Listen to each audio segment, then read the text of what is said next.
এরকম মানুষ খুঁজেই পাওয়া যাবে না যারা গরুর কালা ভুনা পছন্দ করে না। হ্যালো এভরিওয়ান, আশা করি সবাই খুবই ভালো আছেন। কাছে বা দূরে, দেশ বা দেশের বাইরে থেকে যারা আমার ভিডিওটা দেখছেন সবাইকে আমার নতুন ভিডিওতে আমন্ত্রণ জানাচ্ছি। বাই দ্য ওয়ে, আজকের রেসিপি গরুর মাংসের কালো ভুনা। তো এখানে আমি 10টা কাঁচামরিচ নিয়েছি, শুকনা মরিচ নিয়েছি, 4 টুকরা দারচিনি, 6টি সবুজ এলাচ, 2টি কালো এলাচ, হাফ জয়ফল নিয়েছি, ভেঙে দিয়েছি জয়ফলটা, জয়ত্রী নিয়েছি হাফ, সাথে দিয়েছি একটা স্টার মশলা।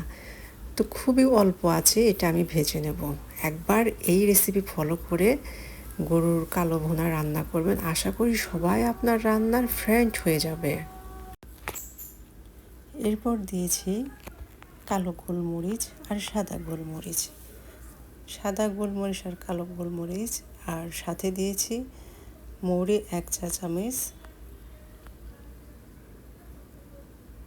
জিরে 1 চা চামচ, শাহি জিরে হাফ চামচ।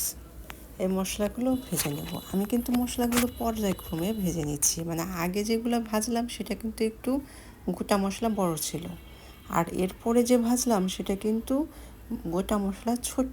মানে আমি যদি একসাথে সবগুলো দিতাম তাহলে কিন্তু পুড়ে যেত, তার জন্য পর্যায়ক্রমে আমাকে ভাজতে হয়েছে।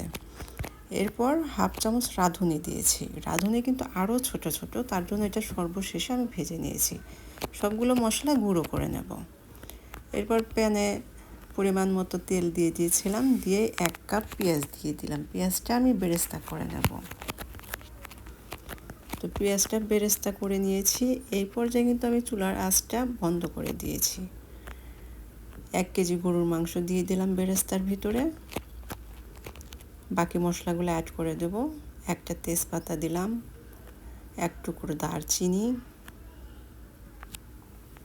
2টি কালো এলাচ, সবুজ এলাচ, আদা বাটা 1 চামচ, রসুন বাটা 1 চামচ, পেঁয়াজ কুচি দিয়ে দিলাম 1 কাপ পরিমাণ।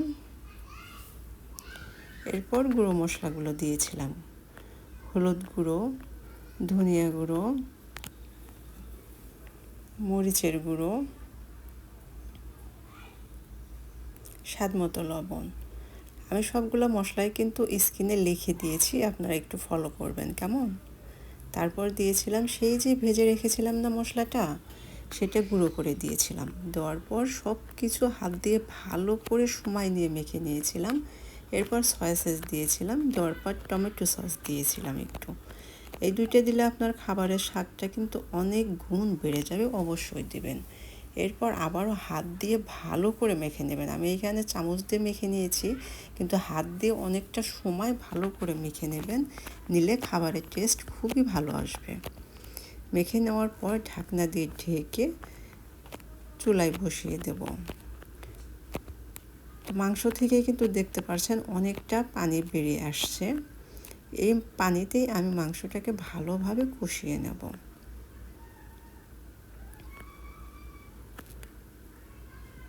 মাংসটা কষিয়ে নেওয়ার পর 1 কাপ গরম পানি দিয়ে দেব। এখানে ঠান্ডা পানি দিতে যাবেন না, আপনার গরম পানি দেবেন। মাংস সিদ্ধ হয়ে গেছে, কিন্তু আমার কষানোর মধ্যেই কিন্তু আমার মাংসটা একদম সিদ্ধ হয়ে গেছে। তারপরেও আমি 1 কাপ গরম পানি দিয়েছি যেন আরও ভালোভাবে মাংসটা সিদ্ধ হয়ে যায়। মাশাআল্লাহ, কালারটা দেখেই কিন্তু বোঝা যাচ্ছে কত সুন্দর কালার আসছে। তো অন্য একটা প্যানে আমি বাগার দেওয়ার জন্য অবশ্যই সরিষার তেল ব্যবহার করবেন, আমিও তাই করেছি। এরপর পেঁয়াজ কুচি দিয়ে দিলাম।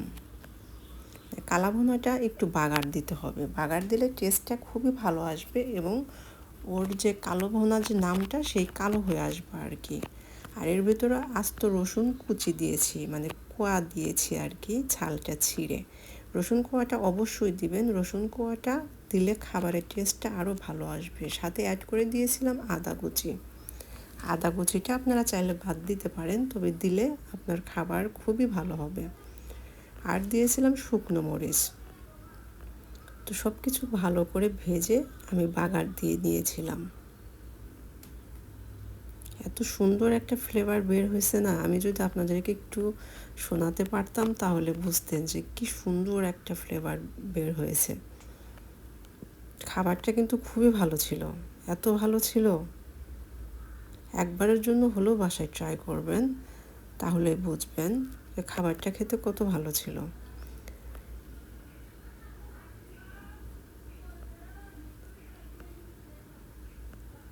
ভেজে রাখা রাঁধুনি দিয়ে দিলাম।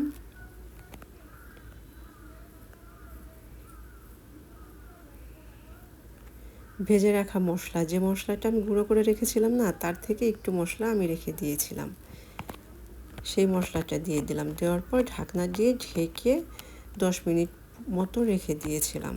মাশাআল্লাহ, দেখে কিন্তু বোঝা যাচ্ছে খেতে ভীষণ ভালো ছিল। রেসিপিটা যদি ভালো লাগে অবশ্যই লাইক, কমেন্ট, শেয়ার করে পাশে থাকবেন। ভালো থাকবেন, আবার দেখা হবে। আল্লাহ হাফেজ।